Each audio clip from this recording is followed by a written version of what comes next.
ahora, pero vamos a esperar un momentito más. Hola, ¿qué tal? ¿Cómo les va? Buenos días a todos. Mi nombre es Omar Suet, soy el asesor de atención y tratamiento de VIH aquí en la oficina de Washington de la Organización Panamericana de la Salud.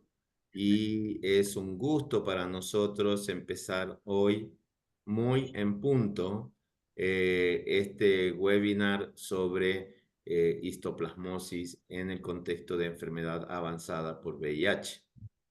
Con Gabriela empezamos con una idea un poco loca hace un par de meses de hacer webinarios y hicimos el primero, nos fue muy bien y de tuberculosis meningia, y entonces eso nos animó a repetir la experiencia y poder presentar hoy justamente uno de enfermedad avanzada, y desde ya les damos la noticia que en las próximas en 6 semanas haremos otro de criptococosis Ujú. y justamente con el enfoque del tratamiento de liposomal en dosis sónica. Entonces, como les decía, muchas gracias por estar. Por favor, recuerden tener apagados sus micrófonos. No van a tener posibilidad de levantar la mano y tener acceso porque vamos a ser muchas personas y entonces es un poco complicado, pero van a tener abajo la posibilidad de utilizar la función de preguntas y respuestas en los cuadraditos que se llaman Q&A. Así que por favor, desde ahora nomás ya pueden empezar a poner las preguntas que quieran o los temas que quieran escuchar en los próximos webinarios también para poder hacer esta comunidad de prácticas en enfermedad avanzada por VIH. En primer lugar, quiero agradecer a los participantes hoy y antes de empezar esta reunión, entonces contarles que vamos a empezar con una pequeña presentación o introducción del doctor Tom Chiller, seguido por después presentaciones específicas de la parte clínica, de la parte de laboratorio, y dos casos clínicos que con mucho entusiasmo la Oficina Regional de Ecuador ha organizado. Entonces, para iniciar, invitamos entonces a Tom. Tom Chiller es el jefe de la rama de enfermedades fúngicas de los Centros de Control de Enfermedades de Estados Unidos. Es una persona que tiene mucho cariño por Latinoamérica, ha vivido en varios países, en Guatemala, en Paraguay, y por eso nos va a hablar en su perfecto español. Y le damos la bienvenida. Adelante, Tom. Excelente, gracias Omar. Y bueno, estoy poniendo mis slides, espero que lo ven bien. Perfecto, ¿Sí? perfecto, muy bien. Excelente, excelente. Bueno, es siempre un honor y de estar con mis hermanas y hermanos latinos, americanos. Me encanta trabajar con todos ustedes y me, me, me dieron el placer de hablar un poquito sobre la epidemiología de histoplasmosis. Entonces voy a hablar solo unos 10 minutos con una vista un poquito amplio de esta enfermedad y con los otros gente que van a hablar. Yo estoy seguro que van a hablar en muchos más detalles de los diagnósticos, tratamiento, etcétera. Bueno, yo creo que una de las cosas más importantes es de pensar que todavía tenemos muchos enfermos con VIH avanzado.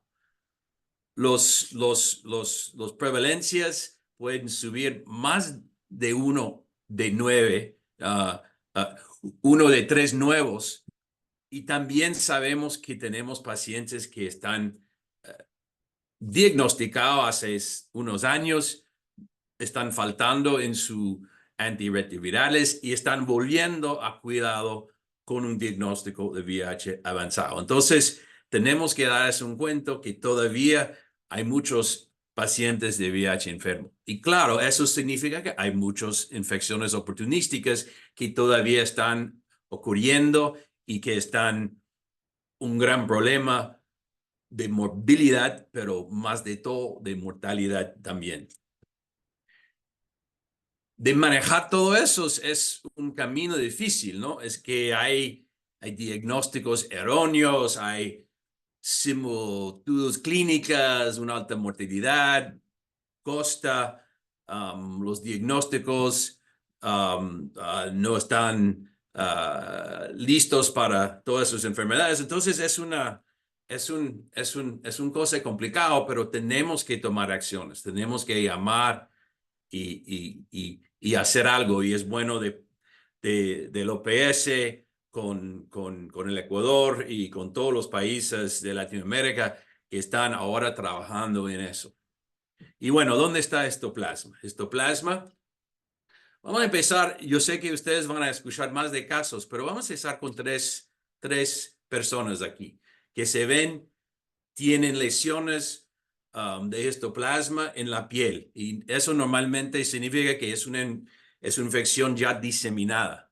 Pero esos tres pacientes sí tienen cosas en común, todos con VIH avanzado, todos con lesiones cutáneas.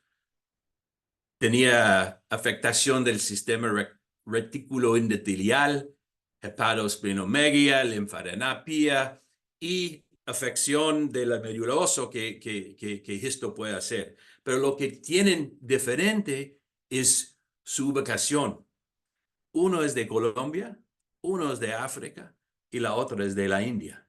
Significa que eso es una enfermedad global y no solo es una enfermedad endémica de las Américas, aunque sabemos que en las Américas mismo probablemente vemos lo más alto prevalencia y incidencia de histoplasmosis en el mundo, pero todavía sí hay otros lugares del mundo donde hay histoplasmosis. No es solo una enfermedad de las Américas, es una enfermedad global.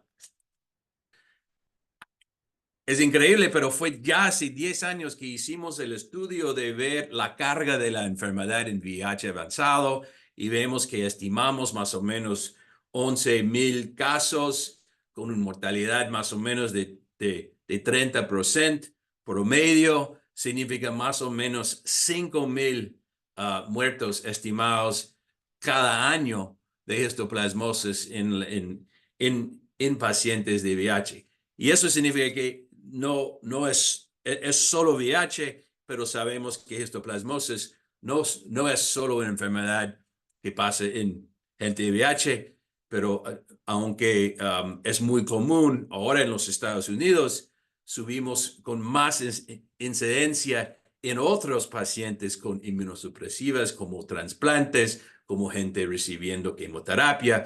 Entonces, en los Estados Unidos ya estamos viendo mucho esto, no solo en VIH. Y aquí un estudio de Brasil, donde vieron que histoplasmosis es en casi todos los estados de Brasil.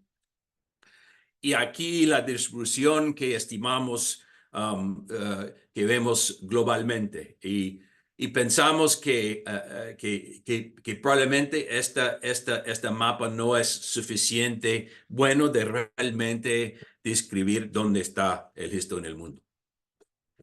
Bueno, el primer caso fue en las Américas, reportado en la construcción de la Canal Panamá. Y sabemos que histoplasma vive en el ambiente, particularmente en tierra, y donde hay muchos heces de pájaros y murciélagos. Y sabemos que dentro del murciélago mismo puede vivir el histoplasmosa como un zoonótico. Y como ya dijimos, ¿quién está en alto riesgo? Es pacientes con VIH avanzado, seguro, eso sabemos. Pero como ya expliqué, también hay otras poblaciones donde tenemos que pensar también en histoplasmosis. Pero el forma más severo es muy común en pacientes con VIH avanzado, que definimos con un cuento de serie 4, menos de 200. Y esa enfermedad también se esconde porque se parece tuberculosis, se parece sífilis, se puede parecer otras infecciones causadas por hongos o sarcoidosis, etc. Entonces, siempre llamamos es un camaleón de las enfermedades oportunísticas. Hay que pensar en esto, aunque tal vez el paciente puede tener tuberculosis también. Solo para decir que sabemos que histoplasmosis es un problema también en niños, y no solo niños de VIH, pero niños en general. Y eso fue un estudio donde vieron el distribución otra vez global de histoplasmosis en niños. Entonces, uno de los puntos críticos es importante de pensar en VIH, pero no solo pensar en VIH cuando estamos hablando de histo. Sabemos que el diagnóstico muchas veces no está diagnosticado porque está un camaleón, está escondido. Lo bueno es que ahora tenemos una prueba antígeno que es muy, muy práctico y muy bueno, pero nuestro problema con eso es el acceso. Pero estamos tratando a mejorar el acceso porque sabemos que el diagnóstico rápido o tratamiento se puede salvar vidas. En el último reunión que tuvimos antes de COVID, en Manaus, Brasil, con el grupo de advocacia para histoplasmosis, pusimos la meta de 100 en el 25. Significa que queremos que 100% de los países de las Américas tiene acceso de pruebas de diagnóstico rápido para esto y el tratamiento óptimo para esto también. Bueno, el COVID nos dañó eso un poco, pero estamos todavía cometidos a eso. Y aunque ya tenemos solo 2 años, yo creo que trabajando con nuevas fuerzas, con el OPS y la otra gente en Latinoamérica, ya podemos llegar. También hicimos el desarrollo de un guía para histoplasmosis en VIH avanzado. Hicimos eso con el OPS y el OMS. Fue un proceso que empezamos en el fin de 2018 y ahí terminamos con el primer guía de diagnóstico y tratamiento publicado ahí en el 2020. Entonces tenemos eso que podemos usar para ayudar en nuestro cuidado de esos pacientes. Entonces, para terminar, siempre me gusta esta diapositiva que mi colega Diego siempre está usando. Dijimos que no hay áreas libres de micosis, pero sí hay áreas libres de micólogos, y espero que todos ustedes van a ser micólogos y buscar esas infecciones en nuestros pacientes que son sumamente importantes para el cuidado de VIH, especialmente VIH avanzado. Entonces, con eso te digo gracias y otra vez a ti, Omar. Muchísimas gracias, Tom, por esta muy importante e interesante introducción, y también muchas gracias por el apoyo que CDC está brindando a la OPS y a otras organizaciones para avanzar en esta búsqueda de casos y realmente lograr este 100% el año que viene ya. Entonces, vamos a continuar ahora con el bloque clínico y de laboratorio. Esto va a constar con 2 charlas de 2 grandes amigas. La doctora Brenda Crabtree, que es investigadora titular de la Clínica de VIH del Departamento de Infectología del Instituto Nacional de Ciencias Médicas y Nutrición Salvador Subirán, y es profesora de la especialidad de VIH-Sida en la Universidad Nacional Autónoma de México, líder del sitio en México para la colaboración de los estudios del ACTG, que son los grandes estudios financiados por el NIH, investigadora principal de la red de Casanet, y es compañera mía en el comité ejecutivo de la Sociedad Internacional de SIDA, así que antes tenía el gusto de encontrármela una vez al año en un congreso, y ahora tengo el gusto de encontrármela cada 6 meses en las reuniones de la Sociedad Internacional de SIDA.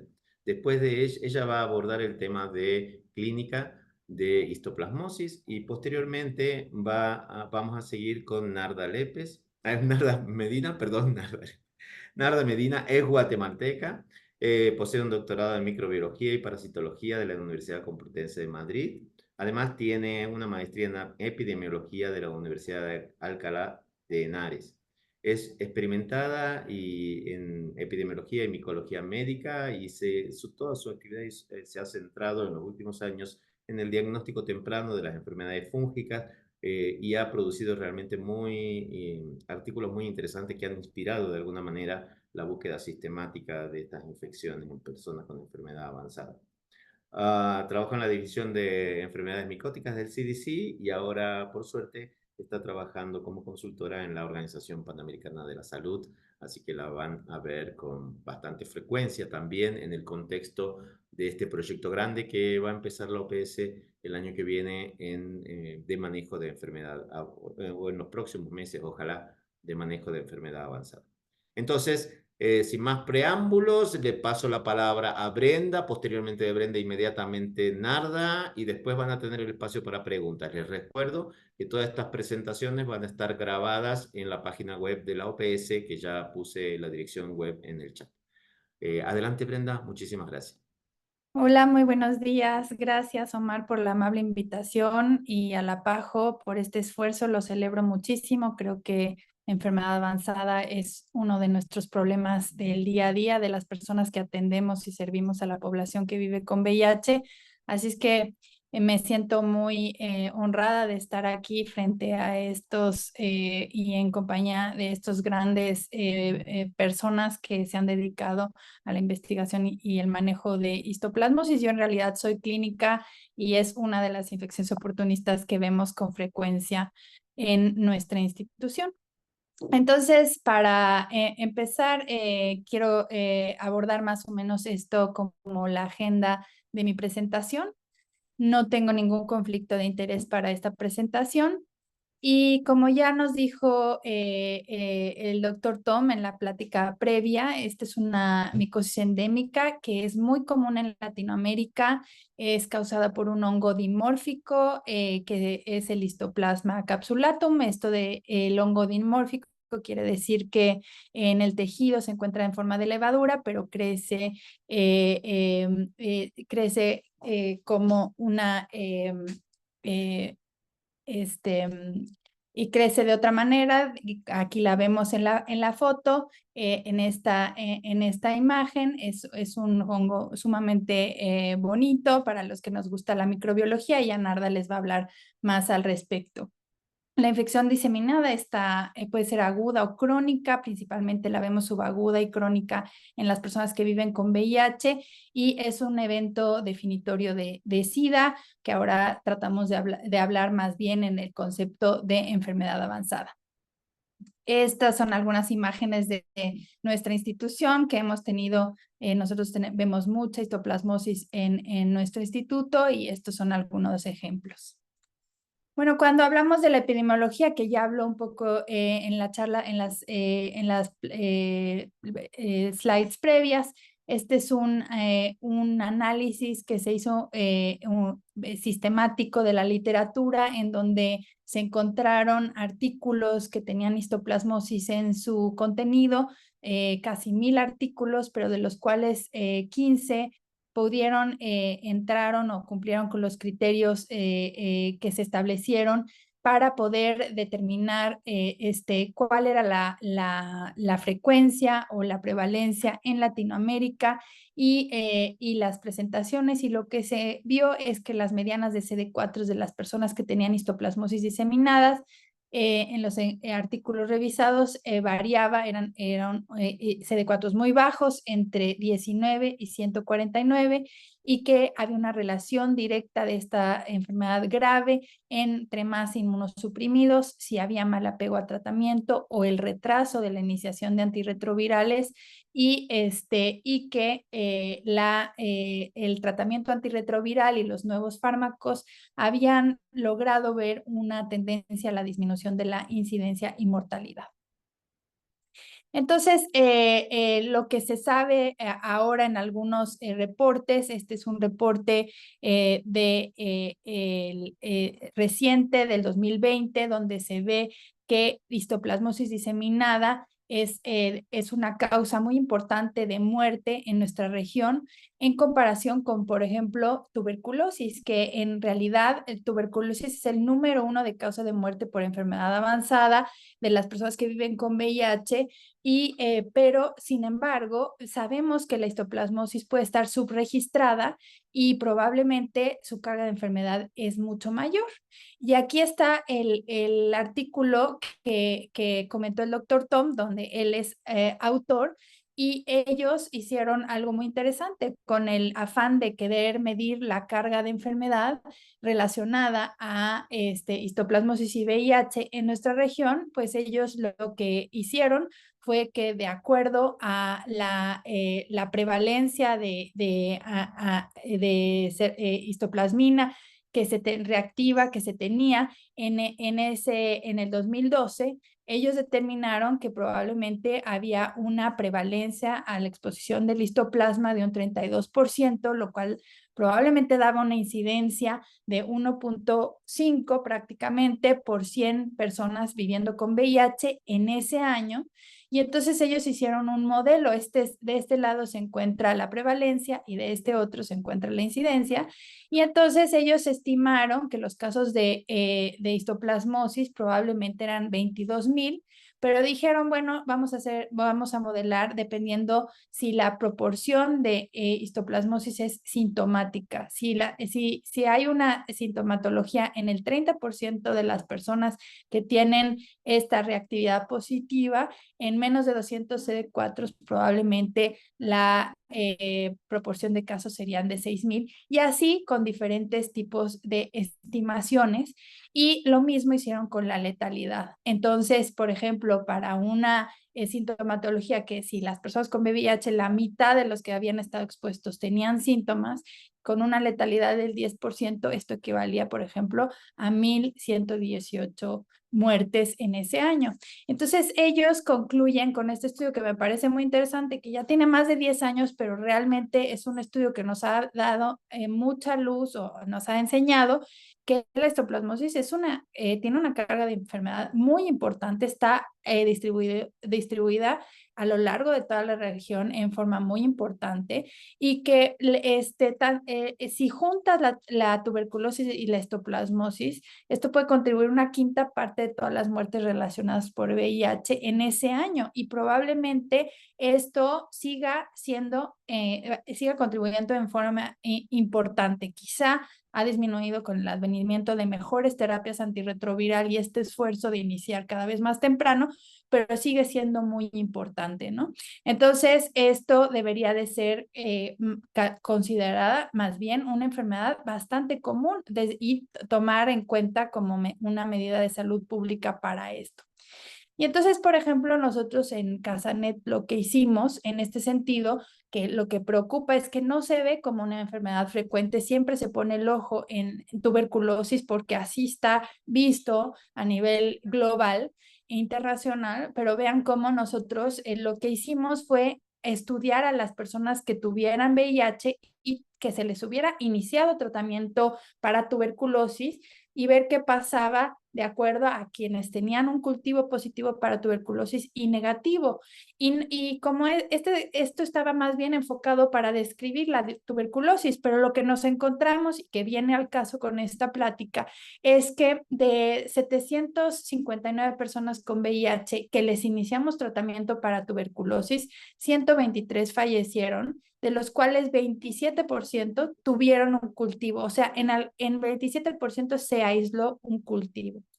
Esto, además, si lo disgregas, que hubieran 34 cultivos negativos, 31 con un cultivo desconocido porque no se hizo, porque no todo el mundo tiene acceso de los sitios participantes, y 8% que no se realizó. Entonces, esto te habla de que hay un hueco de donde probablemente no se hicieron pruebas diagnósticas y que probablemente una de las causas de esta mortalidad en personas que tuvieron cultivo negativo quizás se debía a que esto se debiera a otras enfermedades oportunistas, y entre ellas quizá la número 1 es histoplasmosis, porque como ya bien dijeron, los cuadros clínicos se parecen y de eso voy a hablar más adelante. Por ejemplo, en este estudio, que estos son otro ejemplo de lo que sabemos en Latinoamérica, de Guatemala, este es un estudio un poco más reciente de 2.127 pacientes que contribuyen a casi el 60% de las nuevas infecciones en ese periodo en todo el país. Se hicieron pruebas de laboratorio para tuberculosis, histoplasmosis, micobacterias no tuberculosas y criptococosis, y vean cómo aquí ojo, nuevamente casi la mitad tienen enfermedad avanzada, más bien la mitad tienen enfermedad avanzada, o sea, sigue siendo muy frecuente en nuestra región esto, y el hallazgo más frecuente, el 36% fue histoplasmosis seguida de tuberculosis, o sea que esto es algo sumamente relevante y además contribuye a que casi todas las personas, prácticamente el 100%, tenían menos de 350 CD4, que nuestras medianas de diagnóstico de CD4 a nivel en nuestra región pues están por debajo de esto. Entonces estamos sumamente expuestos a ver en nuestra región histoplasmosis diseminada. Este es un estudio que no está publicado aún, pero fue ya analizado por Casanet. Esto es un estudio que todavía no está en prensa.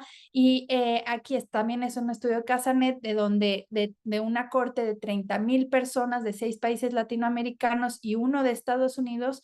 Esta es la incidencia de histoplasmosis en personas que viven con VIH. Como ven, ha disminuido considerablemente desde el 2000 a la fecha, pero en los últimos 5 años probablemente esta incidencia se ha mantenido, y lo que se sabe es que entonces en el 2000 la incidencia era de 17, mientras que ahora a 17 por 1,000 personas al año, mientras que ahora ha disminuido a 0.7 por 1,000 personas al año. Pero desde luego estos países que participaron son países donde tienen acceso a tratamiento antirretroviral y son sitios meramente de tercer nivel, y que probablemente esto no necesariamente cumple con todo lo que sucede en Latinoamérica.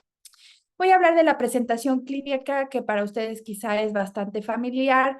La clasificación es pulmonar y diseminada. Casi en la gran mayoría de las personas que atendemos, personas con VIH, lo que vemos es la diseminada, porque esto sucede en inmunocomprometidos. Entonces, más bien los que les voy a enseñar son presentaciones diseminadas, y que puede ser subagudo, porque a veces el inicio es a veces insidioso, no necesariamente grave, y puede pasar algunas semanas antes de que las personas realmente tengan complicaciones sistémicas. Este es un ejemplo de una corte grande que se hizo en la Guayana Francesa. Vean el periodo de estudio, que va del 91 al 2019. Ellos juntaron 349 pacientes, y vean cómo el síntoma pivote es fiebre casi en el 90%, seguido de pérdida de peso, y luego ya lo que tiene que ver con el compromiso pulmonar. Esta es una imagen que ponen, así como la afección a la piel, que esto ya lo describió el doctor Schiller, y vean cómo, pues, desde el punto de vista de la piel, pues las lesiones pueden ser en mucosas, que afecte al tracto gastrointestinal, y que una de las manifestaciones sea sangrado tubo digestivo bajo y oclusión intestinal. Entonces, estas son unas fotos simplemente para ilustrar que estos son de los casos que vimos el año pasado nosotros. Entonces, como ven, nosotros vemos enfermedad sumamente avanzada por VIH, y que esto hace que las manifestaciones sean sistémicas, y que la afección de piel sea sumamente común. Haciendo como un recuento de las sistemático que hicimos en forma casera nosotros aquí al analizar estos diferentes estudios que se han realizado en Latinoamérica. Vean cómo en general prácticamente la gran mayoría de las personas se presentan con histoplasmosis y VIH con fiebre cercano al 80% o incluso más, y pérdida de peso. Algunos sitios como Perú esto no es tan frecuente, pero en Estados Unidos, en Colombia, en México sí parece ser bastante frecuente, y luego lo que acota a la afección pulmonar, seguido de la gastrointestinal. Nosotros aquí en el instituto, la doctora Dolores Niembro, ella llevó a cabo este estudio multicéntrico en México. Vean aquí, esta es la representación de la parte central y del sur de México, donde se incluyeron varios sitios de investigación. No se ve bien, pero lo que pretendo que vean es la representación nacional de este estudio, y nosotros definimos como caso sospechoso aquellos que cumplían con ciertas características clínicas como las que ya mencionamos, y entonces de los que sospechábamos con histoplasmosis entre 2015 y 2018, juntamos en este periodo 415 personas viviendo con VIH que eran adultos y que cumplían con nuestros criterios, y encontramos que en el 26% pudimos confirmar el diagnóstico de alguna de las herramientas diagnósticas que ahorita les voy a presentar, y en 10% fueron diagnósticos probables. Este estudio realmente lo que quiso hacer fue validar una prueba por PCR, pero lo que realmente quiero mencionar aquí es que las coinfecciones tienen una frecuencia nada despreciable, y esto es lo importante, ojo, para los clínicos, porque vean que en los casos confirmados, casi el 20%, tanto en los confirmados como en los probables, encontramos coinfecciones, es decir, que no solamente tienen esa infección oportunista cuando se presentan con enfermedad sumamente avanzada, y vemos aquí que tanto en los confirmados como en los probables, vean cómo las micobacterias o la tuberculosis es el diagnóstico diferencial seguido de, por ejemplo, criptococo, como de las enfermedades oportunistas más frecuentes que encontramos. Entonces, uno de los mensajes aquí muy importantes como clínicos es que puedes encontrar otra infección oportunista. Entonces, la OMS, la PAHO, tiene este programa que muy fuerte, que estos webinars son parte de esto, de estudiar la enfermedad avanzada y hacer algo por esto que sigue siendo tan frecuente y afectando y causando tantas muertes. Entonces, en este sentido, ellos proponen como implementación hacer diagnóstico rápido de las infecciones más graves que tenemos al alcance, que son histoplasmosis, criptococosis y tuberculosis, con estas pruebas rápidas. No quiero ahondar mucho a lo del diagnóstico porque es algo de lo que va a hablar mi compañera Narda. Pero vean que en términos generales, de acuerdo a lo que sabemos, las pruebas rápidas de antígeno en orina con las que normalmente contamos, o las que cuento yo en el instituto, vean cómo la sensibilidad es sumamente alta, ¿no? Y también la especificidad. Y entonces esto hace que, y sobre todo tienen un valor predictivo negativo muy alto, lo cual es importante desde el punto de vista de tratamientos, porque si llega alguien con una sospecha clínica y le pones anfotericina, muy pronto vas a poder quitársela si es que te sale una prueba negativa, ¿no? Entonces, por ejemplo, nosotros en este estudio, del estudio que ya les comenté, que hicimos aquí en el instituto, liderado por la doctora Niembro, vean cómo lo que nosotros encontramos fue algo que muy consistente con lo que se había reportado antes. Como repito, aquí lo que queríamos era validar una PCR, pero vean cómo estas estrategias, tanto moleculares como de antígeno, pues realmente son sumamente útiles para nosotros los clínicos tomar decisiones rápidas y acertadas. Entonces, estas estrategias de cribado realmente son muy costo efectivas. O sea, vean este estudio, vale la pena, porque lo que demuestra este estudio, que si bien la implementación puede costar mucho dinero, y incrementar los costos por año por cada individuo que vive con VIH, pero por otro lado disminuiría el 17% de las muertes por enfermedad avanzada que viven con VIH. Entonces, realmente esto es algo que debe de impulsarse, que aquí todavía en México no está bien implementado. En mi instituto contamos con muchos recursos, pero no así en el interior de la República, por ejemplo, y es algo que me alegro mucho que la PAHO esté impulsando. Ya para terminar, voy a hablar del tratamiento. Como ustedes saben y como ya mencionó el doctor Schiller, vemos cómo las guías, esto ya está establecido desde hace algunos años. Lo que se da es anfotericina liposomal a esta dosis por 2 semanas, seguida de itraconazol o bien si es leve moderada únicamente itraconazol. Y esto puede ser por 12 meses y también tiene que ver con que lleguen a estar indetectable y una serie de factores que se deben de considerar, pero en general, pues esas son las recomendaciones. Cuando no podemos dar itraconazol, pues claro que hay tratamientos alternativos como el posaconazol y voriconazol, pero también aquí en nuestra región tenemos poco acceso por el costo que esto representa, pero en este estudio solamente para ilustrar que en aquellas personas que en este esfuerzo de comparar si el voriconazol es igual de bueno, vean cómo en realidad aquí en personas que se les dio del 2002 al 2017, 512 pacientes, se incluyeron 194 con histoplasmosis diseminada, tratados exclusivamente ya sea con itraconazol o con voriconazol. La mortalidad a 42 días fue menor en el de itraconazol, pero después este estudio se siguió y la mortalidad después no fue significativamente diferente. Entonces puede considerarse como una alternativa, sin embargo, pues la preferencia de acuerdo a las guías sigue siendo itraconazol.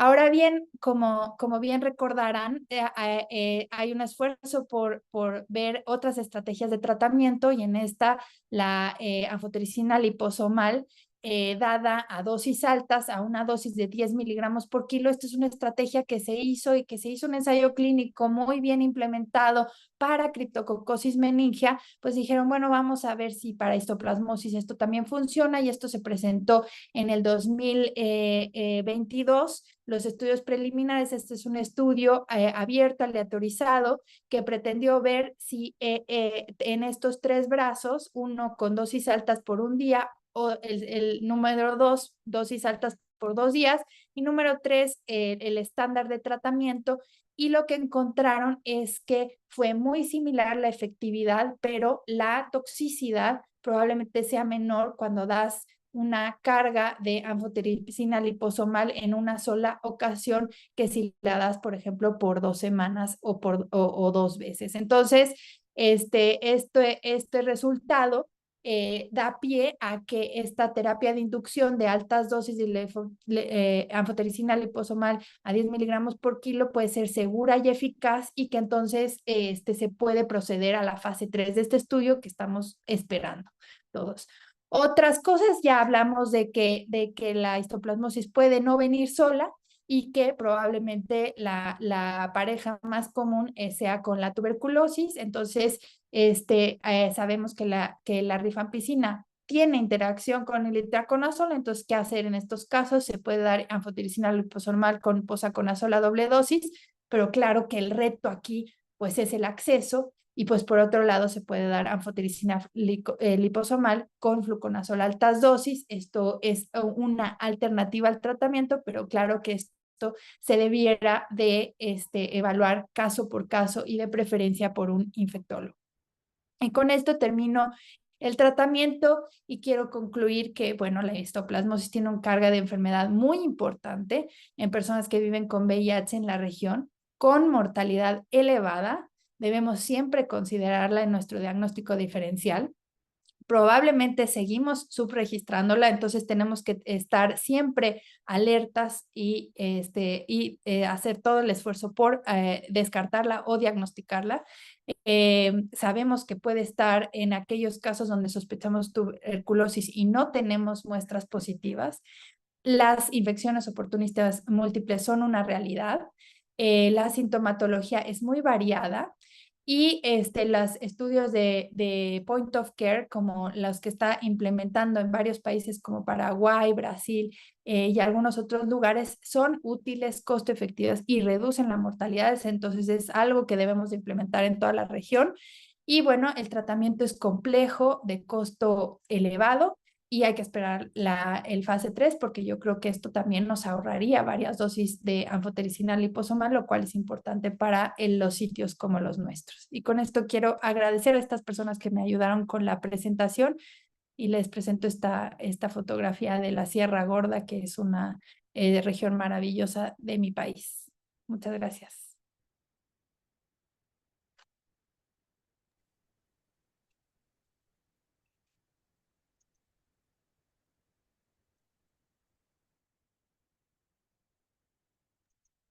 No sé si continúa la doctora Narda.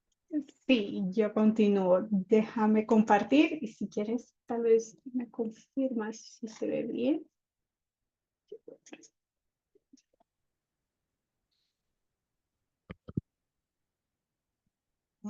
Muchísimas gracias, doctora Brenda. Adelante, doctora Narda. Gracias. Un segundo, solo voy a compartir la diapositiva.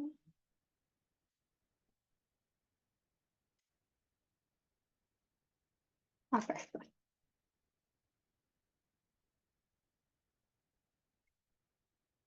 Listo.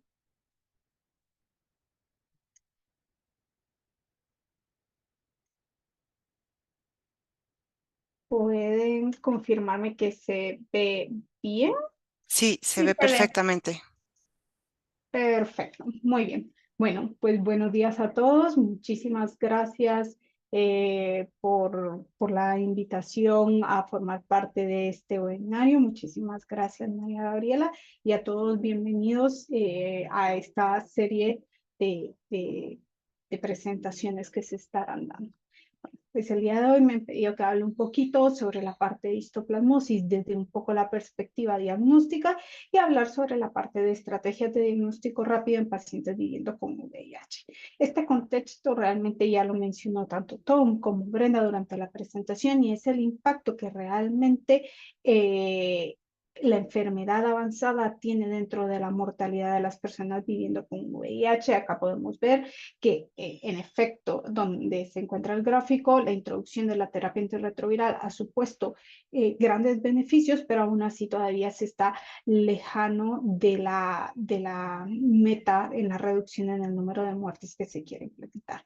También acá, para dar un poco de contexto de lo que vamos a hablar más adelante, me gustaría que pudiesen ver estas gráficas con detenimiento y como podemos ver, la gráfica que está resaltada habla sobre el número de muertes que se van dando y esta reducción en la tendencia de la mortalidad en los últimos años. Como podemos ver, en efecto, hay una reducción de la mortalidad, pero no es tan marcada para la región de Latinoamérica como lo puede ser para otras regiones. Entonces, si nos ponemos a pensar un poco más en contexto a qué se debe esa mortalidad en las personas viviendo con VIH, se estima que más o menos 50% de la mortalidad está relacionada con infecciones fúngicas, entre ellas criptococosis, infección por neumocistis, talaromicosis, candidiasis e histoplasmosis, que es en la que nos vamos a centrar en esta presentación. Entonces, hablemos un poco en términos prácticos del diagnóstico de esta infección. Como lo mencionaron, fue descrita por primera vez en 1906 durante la construcción del Canal de Panamá. Básicamente estamos hablando de que es un hongo dimórfico que se encuentra en la excreta de aves y murciélagos, básicamente en lugares donde hay una alta concentración de nitrógeno. Y como podemos ver dentro de esta gráfica, en la primera, a nivel ambiental, por ser un hongo dimórfico, lo vamos a encontrar en una forma miceliar, es decir, que vamos a identificar todas estas estructuras y vamos a ver en la diapositiva posterior que el mismo tiene macro y microconidias. Son estas microconidias las que tienen la capacidad de alojarse al nivel de los alvéolos para poder iniciar el proceso infeccioso. Cuando ingresa a nivel del pulmón, existe ya un cambio de esta morfología de una forma miceliar a una forma levaduriforme.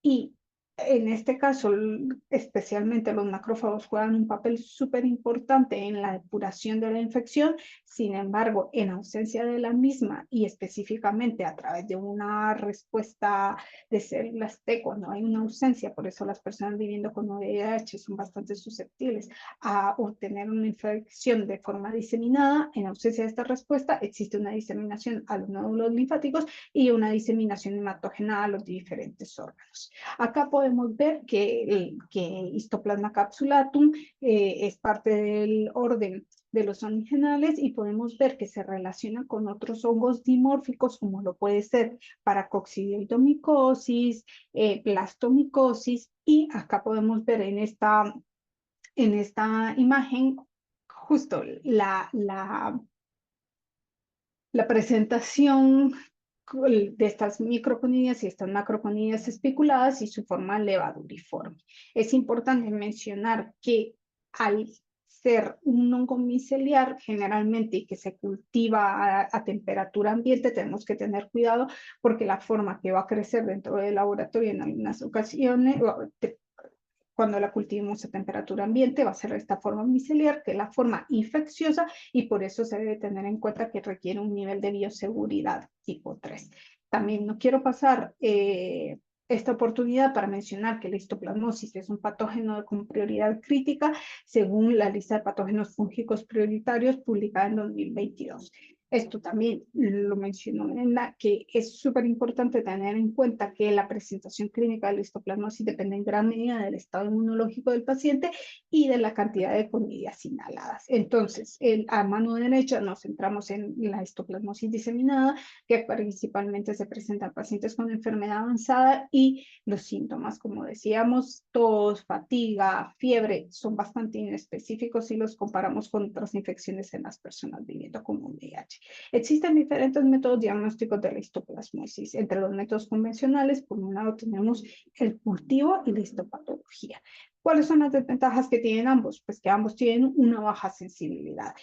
Puede mejorar dependiendo del tipo de muestra que se procese, pero definitivamente eso requiere en general una muestra más invasiva. Otra desventaja, principalmente del cultivo, es el tiempo que toma. En un inicio en Guatemala, vamos a ver, eso tomaba hasta 11 días para que a veces pudiese crecer, un momento que es crucial, principalmente en pacientes con enfermedad avanzada, en los que el inicio rápido del tratamiento es crucial. Entonces, hablemos ahora un poco de los métodos que han surgido con el tiempo, principalmente enfocándonos en métodos serológicos y pruebas moleculares. Bueno, ¿qué podemos decir de la detección de anticuerpos? La detección de anticuerpos puede ser útil, pero no en el contexto de VIH. Para las personas viviendo con VIH, la detección de anticuerpos no es una medida confiable de la enfermedad. Entonces, por un lado, la descartamos. Reacción en cadena de la polimerasa. Existen diversos estudios donde se han puesto a puntos metodologías in-house que tienen, parece ser, un buen desempeño. ¿Qué es el reto? El reto sucede en que es un poco más costoso y la falta, digamos, de muchas veces de estandarización que puede ser trasladada, o más bien la dificultad está en la transferencia de tecnología. No siempre es tan fácil poder transferir una PCR en relación, por ejemplo, a un kit cerrado. Los procesos de extracción de ADN pueden ser diferentes, aún dentro de contextos similares. Y por otro lado tenemos la detección de antígeno. La detección de antígeno, estoy hablando de forma global, tiene una alta sensibilidad, una alta especificidad. Podemos hablar que es un método rápido, ambas pruebas, dependiendo de la carga de muestras que se tengan que procesar, por ejemplo, pero es un método relativamente que puede salir en el mismo día. Otra ventaja que tiene está en que las pruebas para detección de antígeno en general están diseñadas para que puedan ser utilizadas en muestras de orina, es decir, una muestra poco invasiva, y también han demostrado utilidad en el monitoreo de los pacientes. Importante señalar que la detección de antígeno a través de la metodología de ELISA está en la lista de diagnósticos esenciales de la Organización Mundial de la Salud y en la guía de la histoplasmosis de la OPS para 2020. Esto es importante, ¿por qué? Porque tiene un impacto en su acceso, por ejemplo, a través del fondo de estrategia. Esta representación básicamente es lo que mencionamos en la presentación, en la diapositiva anterior, donde comparamos la sensibilidad de los diferentes métodos También me gusta señalar, por ejemplo, se puede ver en este manuscrito que Witt y colaboradores publicaron hace ya bastante tiempo, en efecto, el mejor desempeño de la prueba de detección de antígeno en formas diseminadas de la enfermedad. Entonces, detección de antígenos, centrémonos en ello. Estamos hablando, por una parte mencionamos que había métodos ELISA y por otra parte mencionamos que había pruebas de flujo lateral. Métodos ELISA, voy a centrarme un poco en ellos. ¿Por qué? Porque son los métodos actualmente más disponibles en la región. Estos métodos surgieron desde ensayos in-house que de hecho el Mycotic Diseases Branch del CDC desarrolló en conjunto y a través de su instalación en países como Colombia y Guatemala. Entonces era un método bastante casero en el que se desarrolló la detección de antígeno a través del uso de anticuerpos policlonales. Y eso ha dado todo un tiempo en el que se han desarrollado métodos comerciales como la prueba que se tiene actualmente, que es la prueba de IMI, que es una ELISA que utiliza anticuerpos monoclonales para detectar el antígeno. ¿Qué nos ha enseñado en este estudio que pueden ver acá, en el que analizamos muestras tanto de Colombia como de Guatemala? Es que la prueba tiene una alta sensibilidad y especificidad, puede funcionar como un test semi-cuantitativo, y también es importante mencionar que esta prueba en específico tiene una aprobación de la FDA y la ACE para muestras de orina. Entonces, esto es lo que tenemos al día de hoy, principalmente para la detección del antígeno a través de ELISA. Hay otra casa comercial, Miravista, que también había desarrollado una ELISA que tenía un buen desempeño, pero esa prueba nunca se encontró disponible para Latinoamérica. Estamos hablando de esto en el contexto de Latinoamérica. Entonces, todo esto ahora, más recientemente, se han lanzado las pruebas de flujo lateral. Las pruebas de flujo lateral funcionan de forma similar a una prueba básicamente de embarazo con distintos antígenos o con un enfoque diferente, por ejemplo, en algunos casos. De estas, al día de hoy existe la prueba de Miravista, que se ha visto que tiene una sensibilidad y especificidad bastante alta, un tiempo de respuesta de 40 minutos, viene en bloques individuales, el kit trae 25 pruebas, pero viene en bloques individuales. ¿Qué es lo que sucede con esta prueba? El año pasado, más o menos a mediados, un stop en la producción. La prueba de OIDX, ha demostrado tener una alta sensibilidad, pero una especificidad bastante baja del 32%. Y en el caso de IMI, que es el que tiene la prueba de ELISA, está en desarrollo una prueba que esperamos que se espera que más o menos a mediados de este año, un poco más adelante, pudiese estar en camino. Una ventaja de esto está en que la distribución de las pruebas podría ser más amplia, digamos, a sitios que no tienen la capacidad, por ejemplo, de montar un ELISA. ¿Qué es lo importante de todo este contexto? Lo importante es tomar en cuenta que tanto la prueba de ELISA como la prueba de LFA permiten hacer un diagnóstico más rápido. Entonces, ahora es cómo integramos todo este conocimiento que teníamos hace un momento en acciones prácticas. Y entonces acá me quiero enfocar en cuál fue la experiencia de Guatemala. Esto fue un proyecto que fue implementado por la Asociación de Salud Integral y la Clínica Familiar Luis Ángel García, junto con el Global Action for Fungal Infections, GAFI.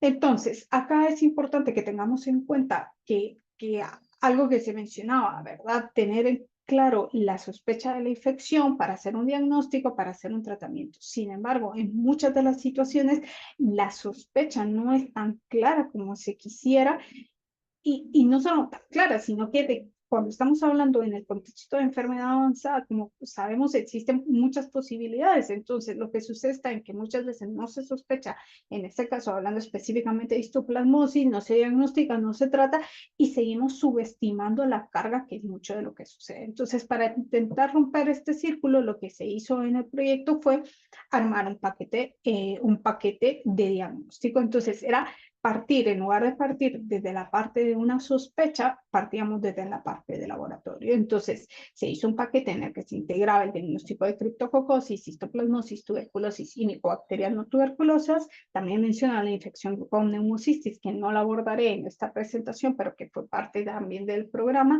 Y lo que se hacía era que todo paciente que llegaba con ciertas características que vemos más adelante, se tomaba un batch de muestras específicas, estas se mandaban al laboratorio con un set de pruebas específicas y los resultados ya se transferían rápidamente al médico. Entonces el médico podía iniciar el tratamiento correspondiente, ya sea si era una infección oportunista o el inicio de la terapia antirretroviral. ¿Cuáles fueron los componentes de la implementación del programa?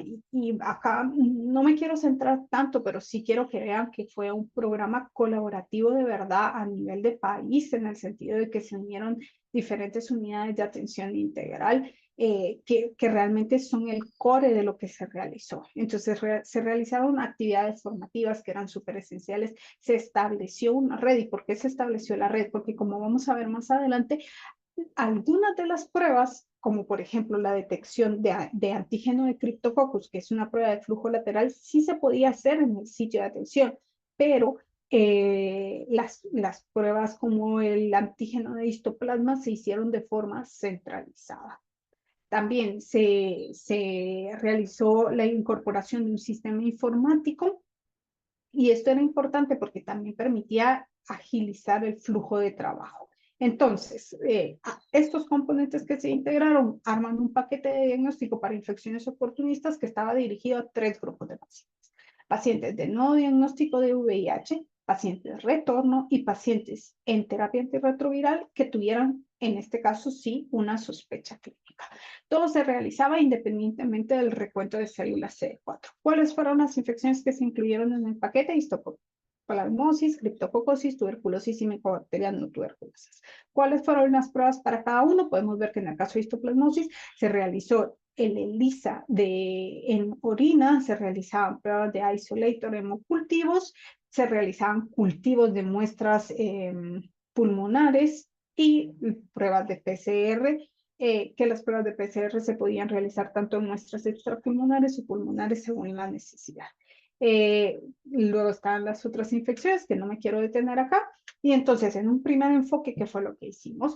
Pues evaluar cómo funcionaban estas pruebas para la detección de infecciones oportunistas en el contexto real. Específicamente hablando de histoplasmosis, analizamos en este caso 2 años, un total de 2.245 pacientes fueron incluidas y de ellos 121 casos de histoplasmosis. Entonces, ¿qué fue lo que vimos? Fue la capacidad diagnóstica que tenían estas pruebas, el comparative performance. Entonces, en el caso del cultivo, específicamente hablando de muestras respiratorias, era bastante bajo, era un 9%. En el caso de las muestras de sangre fue un poco superior, pero si se dan cuenta, bastante bajo, 36%.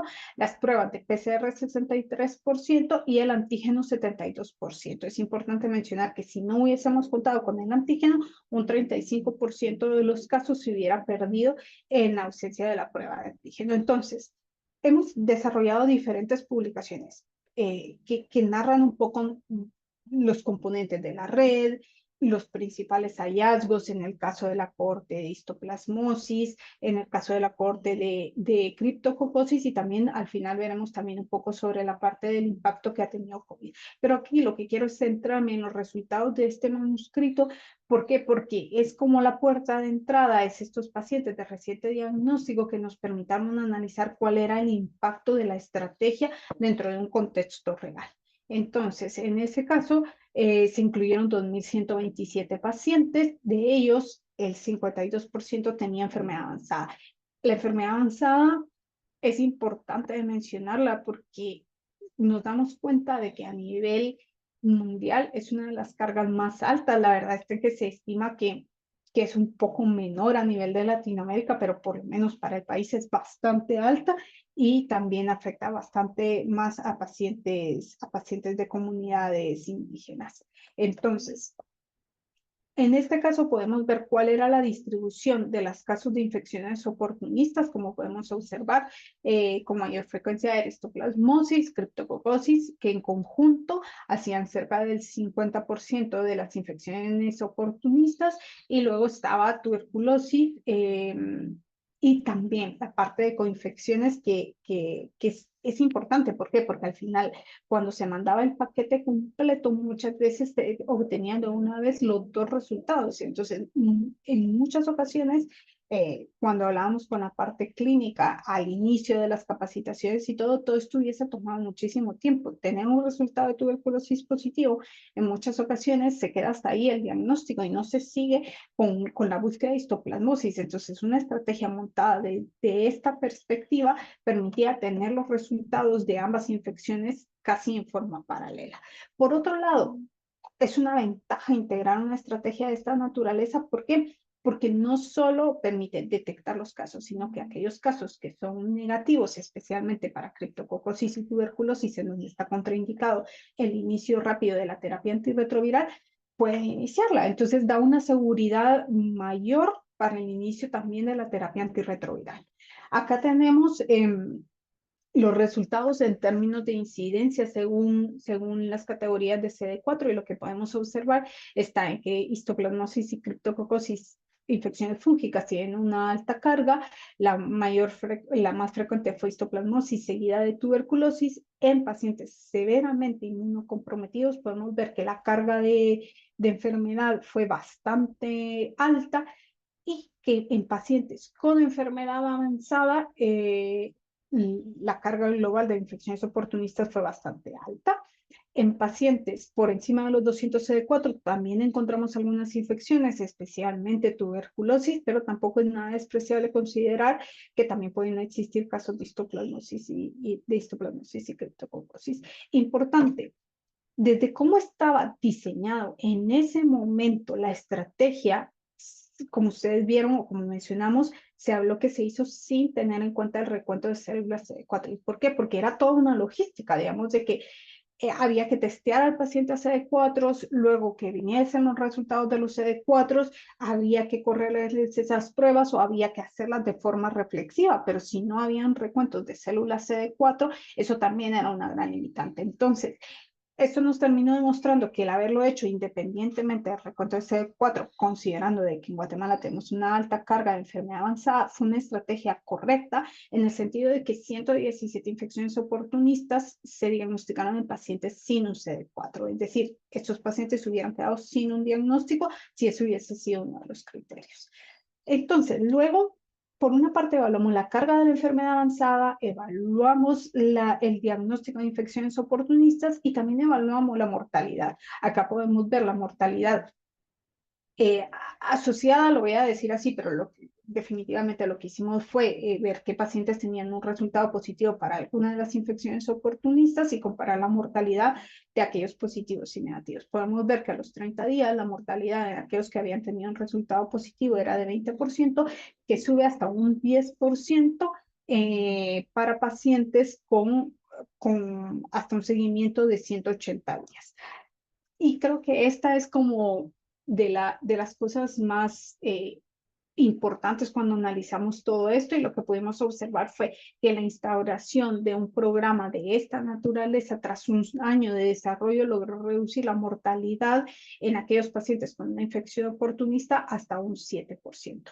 Esta tendencia, este análisis es de una sola clínica, pero una de las clínicas que más datos aporta, que es una de las más grandes a nivel de país, y podemos ver de que esta mortalidad es sostenida en el tiempo. Posteriormente viene la pandemia y obviamente esta mortalidad se va para arriba, pero es importante mencionar que la integración de un paquete como estos es capaz de reducir la mortalidad en este grupo de pacientes. En resumen, una estrategia como esta permite acceso al diagnóstico, reducción de la mortalidad, es una forma de educación continua, porque sirve como una retroalimentación también para la parte clínica, parte de laboratorio, la parte de epidemiología. También permitió información en tiempo real, porque tal como lo mencionaron en la presentación anterior, se tenía un estimado de cuál era la carga de histoplasmosis a nivel de país,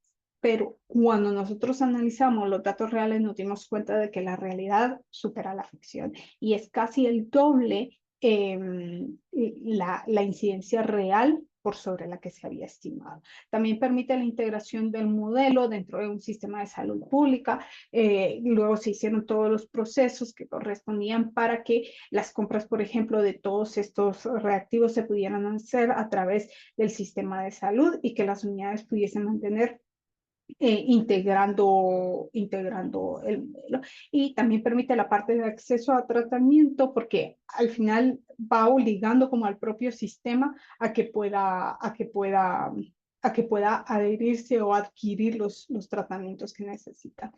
Y finalmente me gustaría cerrar con que afortunadamente toda esta experiencia también ha motivado, ha ayudado para que en combinación tanto OPS, CDC pueda seguir creciendo en este sentido e instaurando programas en otros países como Paraguay, Perú, Trinidad y Tobago, Brasil y Argentina. Entonces creo que es una buena estrategia que es importante, que se debe de considerar el impacto que la misma pueda tener en los diferentes sistemas de salud. Y yo creo que eso era todo, sí. Entonces, este es mi correo para cualquier consulta que se pueda tener. Muchas gracias. Muchas gracias, doctora Brenda. Vamos a continuar entonces con los ponentes del Ecuador en cuanto a la revisión de los casos clínicos. En primera instancia tenemos al doctor Jesús Elías Dawager, quien es médico internista e infectólogo de la Universidad Central de Venezuela y actualmente está liderando la clínica o la unidad de atención integral del Hospital General Pablo Arturo Suárez. Es médico asociado también a un hospital público. Es profesor de pregrado y posgrado de la Universidad Pontificia Universidad Católica del Ecuador, es miembro activo del Taller Latinoamericano de VIH y de la Junta Directiva de la Sociedad Ecuatoriana de Infectología. Sus áreas de interés son el VIH, las micosis endémicas y el control de las infecciones hospitalarias. Los dos doctores que nos van a exponer esta mañana trabajan en hospitales generales en donde se encuentran las unidades de atención integral. El hospital del doctor Dawager cuenta con al momento activos cerca de 1,000 personas que viven con VIH. Adelante, doctor Dawager, bienvenido. Previo a su presentación, también quisiera dar un agradecimiento, si me permiten, a la Subsecretaría Nacional de Vigilancia del Ministerio de Salud y al Programa Nacional de VIH por también facilitarnos que esta mañana estemos con todos ustedes. Muchas gracias y bienvenido, doctor Jesús. Adelante, por favor. Hola, buenos días. Bueno, buenas tardes a todos lados. Gracias, más bien, por la invitación. Puedo compartir pantalla, ¿verdad? Sí. Sí, doctor.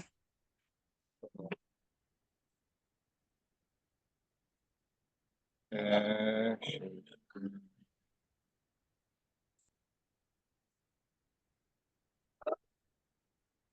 Podemos ver la presentación, doctor. presentación. Bueno, gracias por la invitación. Se me pidió que trajera un caso clínico. Honestamente traje dos, pero ya van a ver por qué.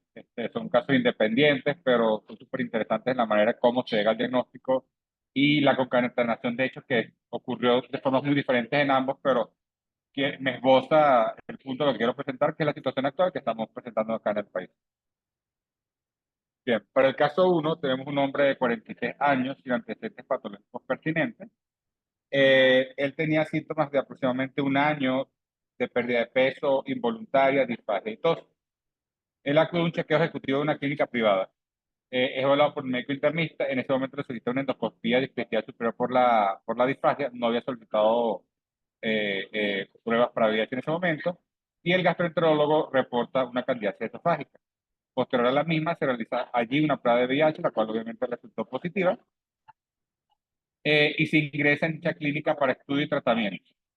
Durante la hospitalización, al poco tiempo, me refiero no más de 48 horas luego de la hospitalización, comienza a desarrollar disnea y fiebre.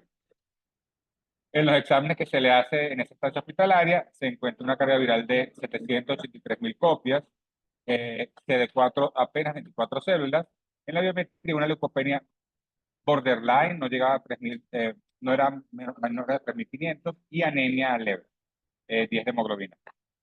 Se le hace un Ginesper de un esputo inducido, como comentó el paciente no expectoraba, y este Ginesper lo reportan allí en negativo.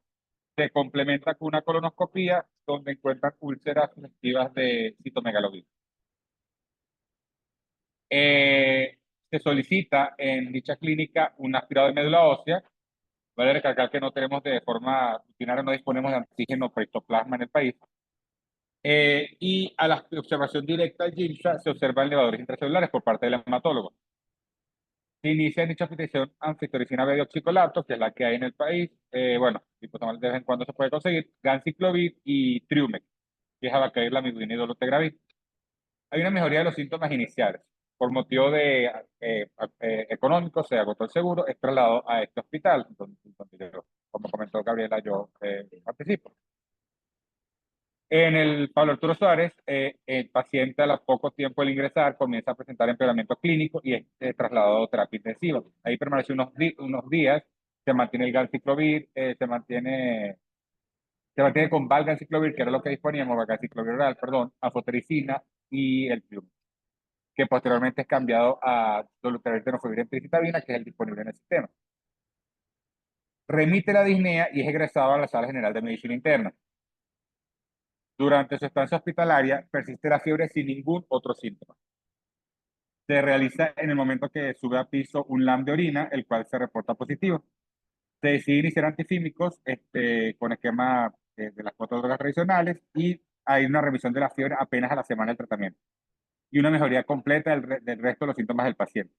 Y es egresado en buenas condiciones generales. Actualmente el paciente está en control por la consulta, básicamente está mucho mejor, los CD4 están cercanos a 100, está indetectable, actualmente con profilaxis secundaria con itraconazol, ya los otros profilaxis se han ido quitando, destetando.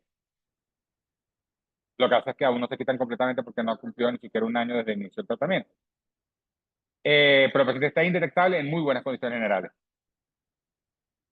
Este otro paciente lo presento por semejanza en algunos aspectos. Este es un paciente de 25 años, sin antecedentes patológicos relevantes. El paciente tenía 5 meses de lesiones en piel, como ven en la fotografía, son papulares, algunas ulceradas. Además, refiere tos no productiva, fiebre y pérdida de peso involuntario. Acude directamente a la emergencia de este hospital. En el momento que ingresa, se le realiza una prueba de VIH, la cual es positivo, y se ingresa a hospitalización a medicina interna.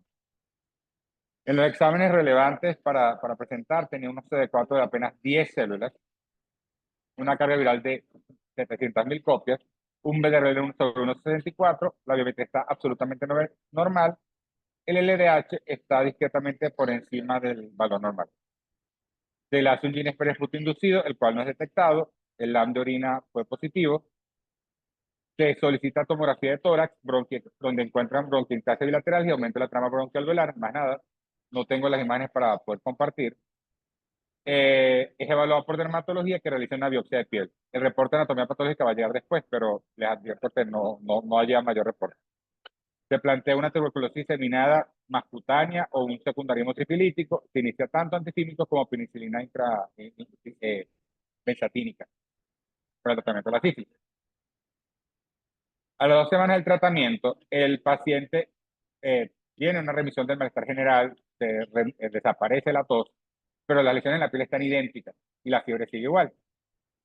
De forma empírica decidimos iniciar anfotericina B-deoxicolato, que es lo que disponemos, como comenté, y se solicita por hematología la realización de un aspirado de médula ósea. La observación directa del hematólogo es la presencia de las levaduras intracelulares, confirmando la presencia de histoplasma. Ya habíamos iniciado la anfotericina. Se recibe el reporte de la biopsia de piel, donde me encontró, como dije, un efecto inflamatorio sin mayor hallazgo. Lo interesante de todo esto es que a los 3 días del inicio del antimicótico ya hay mejoría de las lesiones cutáneas y empieza a espaciarse los picos febriles, que eran persistentes, incluso con el antifímico. Pero eso sí, con el antifímico había remitido la tos, había remitido el malestar general, etc. A las 2 semanas del inicio de la anfotericina, básicamente ya no había fiebre, las lesiones en piel casi desaparecen. Fue una cosa, lástima que no tengo las fotos posteriores porque no pude obtenerlas a tiempo. El paciente fue como si se hubiese hecho un peeling. Literalmente las lesiones fueron cayendo. Entonces, claro, traigo estos 2 casos porque esto nos generó un aprendizaje en el hospital.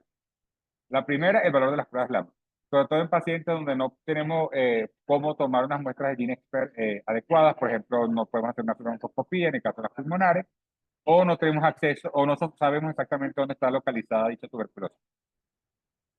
La segunda y la más importante, creo yo, es la necesidad de contar con pruebas diagnósticas para histoplasma. No tenemos antígenos de urinar histoplasma. En la mayoría de los hospitales públicos no hay medios de saburón ni medios de cultivos para hongos y de tratamientos. Uno de estos casos, por ejemplo, el hospital se quedó sin medicación, no teníamos anfotericina B, y el paciente está vivo básicamente porque llegamos a obtener medicamentos por infección oportunista gracias a la Estrategia Nacional de VIH. La anfotericina que se usó en el caso 2 fue por la Estrategia Nacional de VIH, porque en el hospital no contábamos en ese momento. Olvidé comentar que el caso 2 actualmente también está vivito y coleando, como diríamos, es parte de la consulta, está indetectable y asintomático. Algo importante, la histoplasmosis diseminada no siempre se acompaña de citopenias. Básicamente, si tenemos un paciente en estas condiciones, deberíamos pesquisar tu histoplasma, y eso ya lo comentaron las presentaciones previas a las presentaciones muy interesantes que comentaron previamente. Otra cosa que hay que recalcar que en el país hay una falta de expertise en el diagnóstico de micosis endémicas. Fíjate que me parece súper peculiar que el reporte de anatomía patológica, a pesar de que se comentó que se sospechaba de hongos o tuberculosis, no encontró hallazgos sugestivos de micosis. Y bueno, esto también hay bastantes grupos y bueno, parte también de lo que se comentó en el acuerdo de Manaus, que en toda enfermedad diseminada, tuberculosis like, o sea, manifestaciones sistémicas, en pacientes con VIH-Sida, no solo se debe investigar tuberculosis, sino histoplasmosis. En general, ambas deben ser investigadas. Y exhaustivamente, diría yo.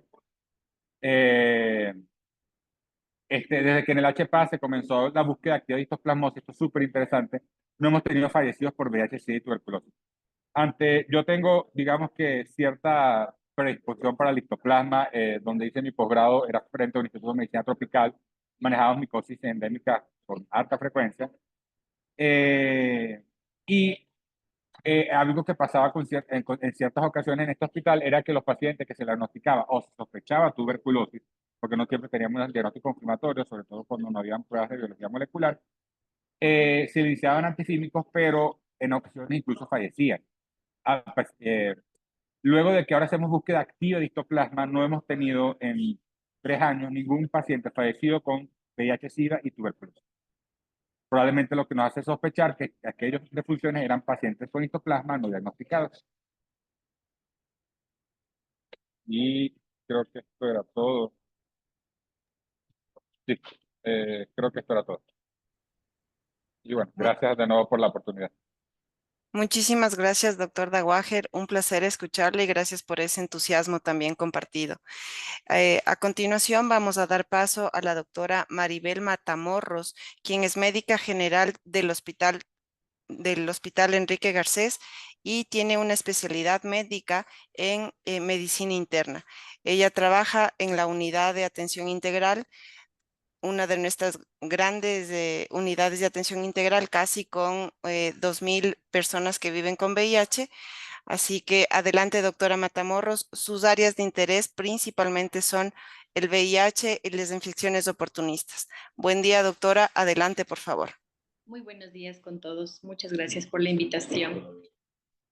Para poder compartir la pantalla, por favor. Tiene el control, doc. Adelante.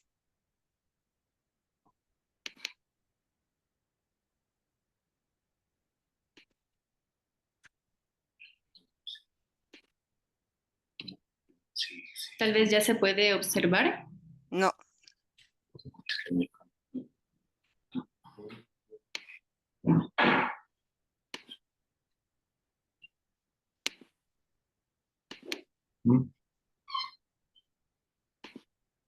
Hay problemas doctora Gaby, hay problemas para compartir la pantalla.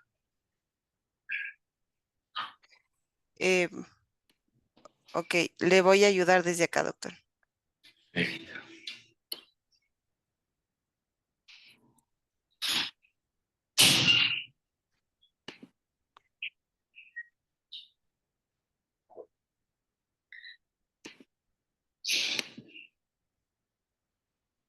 ¿Pueden visualizar, por favor? Son los casos del doctor. No, denme un segundito, ya está. Ahí, por favor. No, doc. Se evidencian los casos del doctor Jesús.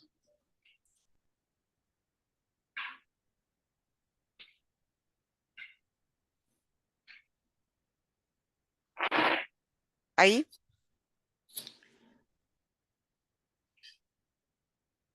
Sí, Doc. Adelante, por favor, doctora.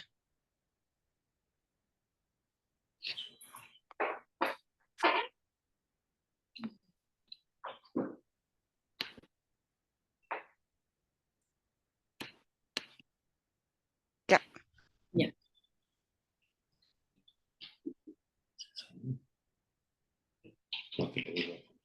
Que le vuelva a colocar, por favor. Muchas gracias. Ahí. No, se salió de pantalla.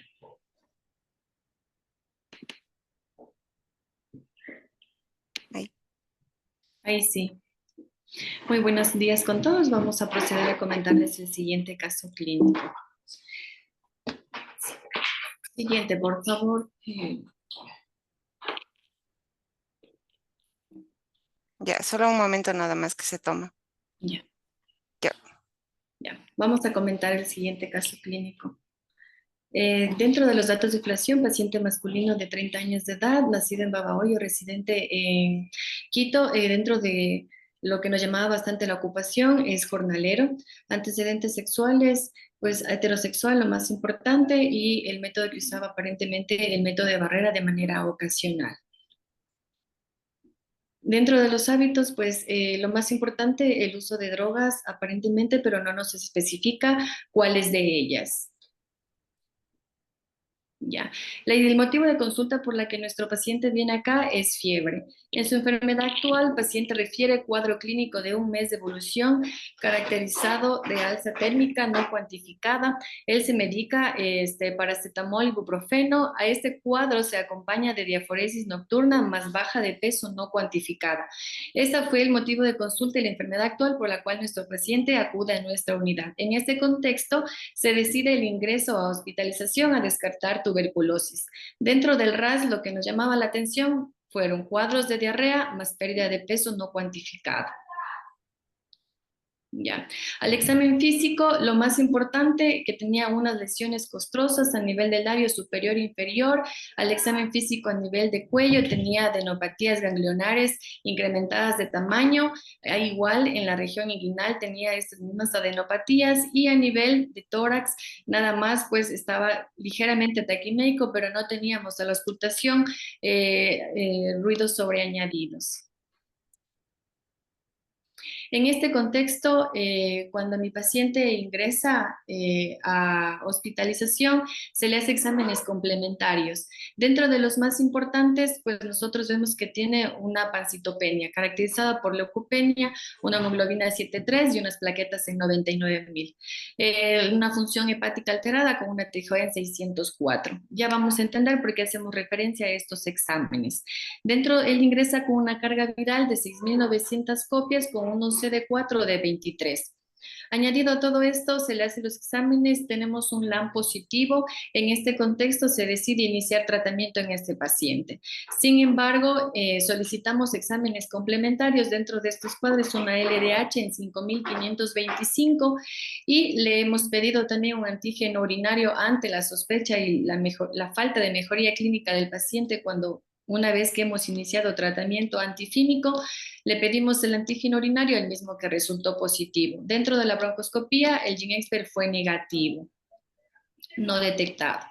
Entonces aquí le puse los examencitos que tenemos del paciente, el AM que salió positivo, más el antígeno urinario que se lo hizo al paciente, que reporta como positivo. Entonces, los parámetros que solicitamos anteriormente nos ayudan de cierta manera, ayudarnos con escalas complementarias para hacer escalas predictivas. En todo caso, nosotros les pusimos esta escala de predicción clínica en pacientes que nos ayudan a definir una histoplasmosis diseminada.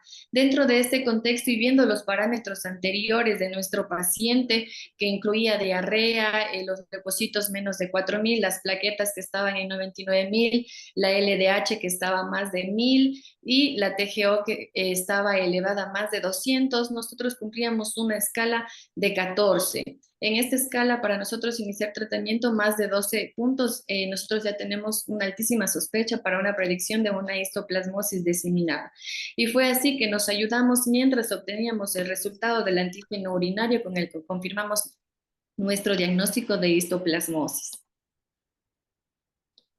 Ya. Bueno, también nos apoyamos con estudios de imagen. Aquí podemos observar, esta fue la tomografía que se le hizo a nuestro paciente con el infiltrado micronodular que él presenta, nada más como estudios de apoyo. Ya.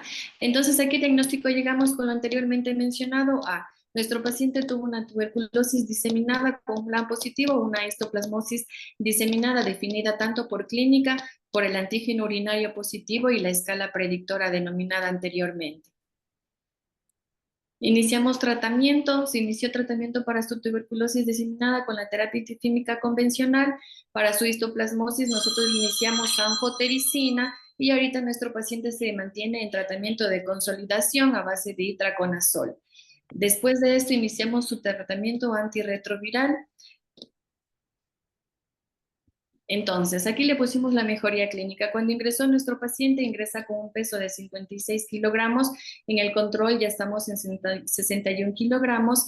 La carga viral, después de iniciado su tratamiento aproximadamente al mes, tenemos ya una carga viral indetectable y le colocamos de cierta manera la biometría, viendo que su hemoglobina de 7 ya sube a 2 con una mejoría franca también de su plaquetopenia y ahora estamos en 432 después de iniciado su tratamiento. Muchas gracias. Lo que podríamos llegar a un resumen es considerar que nos podemos ayudar de las escalas predictoras, como la que vimos anteriormente, para poder definir mientras obtengamos los resultados de los exámenes complementarios, ya podríamos nosotros iniciar un tratamiento en miras de la mejoría clínica de nuestro paciente. Y considerar también... que deberíamos tener los cribados igual de aspirado medular y que tenemos que ver que siempre vamos a tener que buscar no solo una patología, sino más van a estar asociadas, como es el caso de nuestro paciente, ¿sí? Que teníamos la sospecha de tuberculosis e histoplasmosis y realmente las dos patologías fueron confirmadas por laboratorio y por clínica. Muchas gracias. Gracias a usted, doctora. No sé, doctora Narda, si podemos continuar con las preguntas. Muchísimas gracias. Tenemos dos preguntas que irían a la doctora Brenda. ¿Qué opina sobre el uso de anfotericina en la fase de mantenimiento en pacientes que utilizan rifampicina? ¿Y qué tratamiento recomienda en los países donde no se cuenta con anfotericina? Cambio. Ya había respondido a esas preguntas. Está bien. Pero no hay ningún problema, pero a lo mejor lo decimos aquí. Yo creo que no tenemos una buena respuesta. No hay una directriz o estudios que sustenten esto, pero desde luego es la realidad. Es decir, se tendría que dar únicamente itraconazol si no tienes la opción de anfotericina, pero desde luego esto sabemos que es una terapia pues muy inferior, con mucha probabilidad de falla, pero no sé si mis colegas tengan alguna otra opción. La alternativa podría ser voriconazol, pero no ha demostrado ser mejor. Entonces, en las opciones sin anfotericina estamos un poco perdidos. Esta es una. Y la otra pregunta que me hicieron fue, ¿cuál era la otra? ¿Me recuerdas, Julia? Sí. Con anfotericina B en la fase de mantenimiento en pacientes que Sí. utilizan rifampicina. Bueno, lo mismo, tampoco tenemos evidencia. En algún momento, por ejemplo, utilizábamos estas estrategias de hacer venir a los pacientes con VIH porque no teníamos otras opciones para enfermedades micóticas invasivas, pero desde luego esto no hay tendría yo que revisar bien cuál es la evidencia y de qué años es, pero en realidad no sabemos cuándo recomendarle, requiere infraestructura también, entonces, y monitoreo de la función renal, entonces todo eso lo vuelve un poco más complejo. Así es, Doc. Una pregunta que tal vez iría tanto para usted, doctora Brenda, como para la doctora Narda. ¿Es necesario repetir la prueba una vez iniciada la TAR? Y si es así, ¿cada cuánto tiempo y hasta que los CD4 sean mayores de 200? Sí, bueno, mi respuesta a eso fue que en realidad lo bueno que tiene esta prueba es que es una prueba con un valor predictivo negativo muy, muy alto.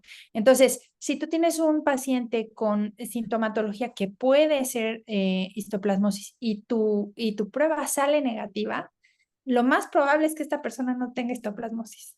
Entonces, puedes incluso decidir quitar anfotericina si pensas, si ya la habías iniciado.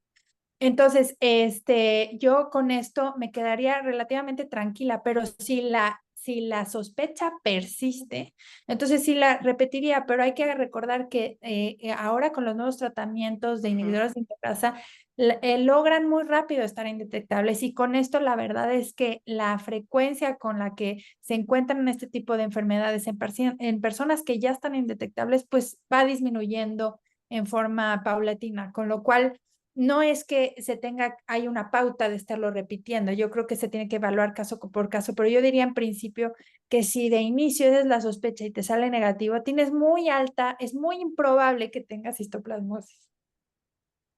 Gracias, doctora Brenda. Tal vez esta pregunta sería dirigida a la doctora Narda, por favor. En el screening, ella menciona que observa que han habido más casos de histoplasmosis que de cripto. Si la diferencia es así o es en un área general y al excluir los que ingresan con síntomas claros de meningitis, ¿se modificó esta incidencia? Cambio. Gracias, María Gabriela. Realmente fue algo que también les comentaba que era algo que también nos llamó a nosotros la atención porque hicimos incluso una distribución en el país para ver un poco cuál era la frecuencia de las diferentes infecciones por departamentos. Y es muy notorio, por ejemplo, que hay departamentos al norte que tienen muchísima histoplasmosis, pero no así tanto criptococosis. Entonces eso nos hace pensar que depende más de la epidemiología propia quizás del departamento, de las condiciones medioambientales per se del mismo, que digamos que algún artefacto. No podemos meter la parte de la sintomatología ahí porque nosotros lo hicimos independientemente de la presentación clínica. Para los únicos que consideramos la presentación clínica era para pacientes que estaban en terapia antirretroviral. Entonces, digamos que esa corrección no la podemos hacer dentro de los datos para ver si eso, por ejemplo, aumenta, pero digamos que de forma global parece ser que hay una diferencia entre los distintos departamentos del país. Sí, Bueno, yo quisiera agregar ahí que realmente el acceso a las pruebas rápidas de histoplasmosis ha crecido mucho en muy poco tiempo, en los años muy recientes. Entonces, o sea, este es un mensaje de que el que busca encuentra, ¿no? Entonces, teniendo acceso, la verdad es que estamos viendo, no es que probablemente estemos viendo más, es que ha habido un subregistro consistente desde hace mucho tiempo. Entonces, si lo encuentras, si lo buscas, lo vas a encontrar. Entonces yo creo que también ese es el mensaje. Todos tenemos la sensación de que la carga de enfermedad es mucho mayor a la que nos imaginábamos, pero también por otro lado no teníamos buenas herramientas para hacer el diagnóstico. Te estoy hablando de hace 10 años, cuando yo ya estaba en esta clínica, es decir, esto ha cambiado en forma muy reciente y con este tipo de herramientas la verdad es que hemos visto una realidad un poco diferente. sí, precisamente los colegas de Chile mencionan que obviamente en Chile digamos, la epidemia de histoplasma no es importante, no es endémica, pero mencionan obviamente la guía de infecciones oportunistas de adultos y adolescentes que viven con VIH, en donde se menciona acerca de la prevención primaria dependiendo de la evaluación del riesgo o la exposición laboral o residencia de la comunidad, si es que existe o pertenece a una zona hiperendémica. En el caso de Chile, ¿qué debería considerar?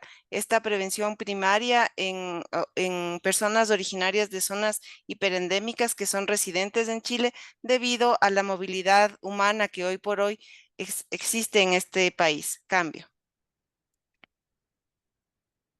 Quizás, yo sé No que sé si Brenda quieras responder. ahí.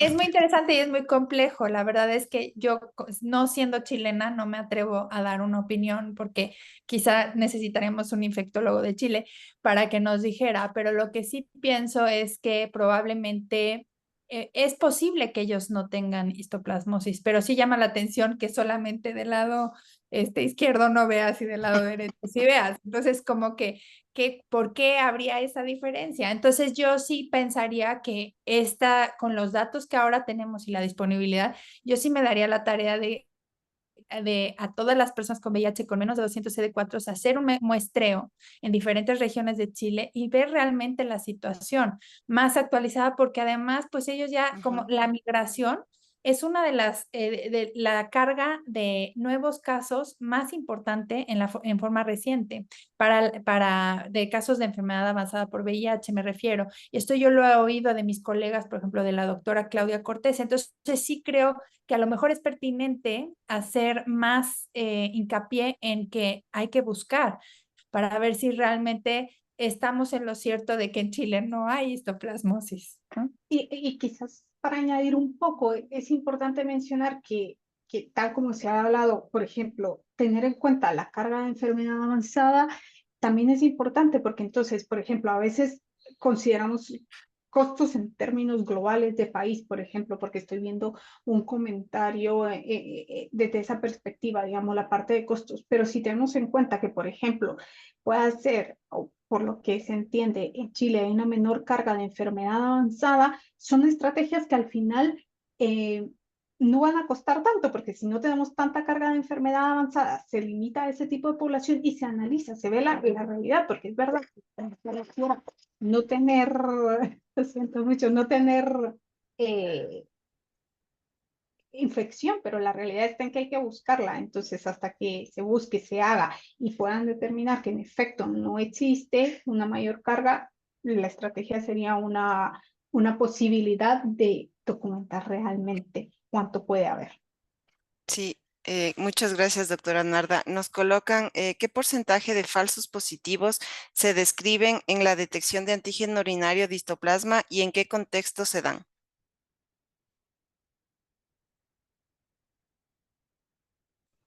Listo, falsos positivos. Bueno, realmente dentro de nuestra experiencia que tuvimos, falsos positivos, quizás más es reacciones cruzadas que se ha determinado, por ejemplo, en la literatura, que puedan existir reacciones cruzadas con otras micosis, pero creo de que si vemos esos artículos, principalmente eran artículos que se habían realizado con pruebas, por ejemplo, las que habían salido a un inicio, que eran principalmente con Paracox y estas micosis, pero digamos de que también eran metodologías que utilizaban anticuerpos policlonales. Las metodologías actuales han mejorado muchísimo en términos de sensibilidad, especificidad, incluso se ha mejorado esta parte de reacciones cruzadas. No quiere decir que no existan, que se deben de tener en cuenta definitivamente y dependerá mucho del contexto, como les digo, pues, especialmente con otros patógenos fúngicos. Creo que ahí va la idea, o sea, se debe de tener en cuenta principalmente dependiendo del contexto, pero digamos que para nuestro contexto en Guatemala no representaron una limitante a la hora de realizar los diagnósticos. Muchísimas gracias, doctora Narda. No sé si ya podemos ir cerrando tal vez esta sesión, a no ser de que existan otra pregunta. Estoy chequeando con todo, pero parece que no hay Creo ninguna que otra pregunta.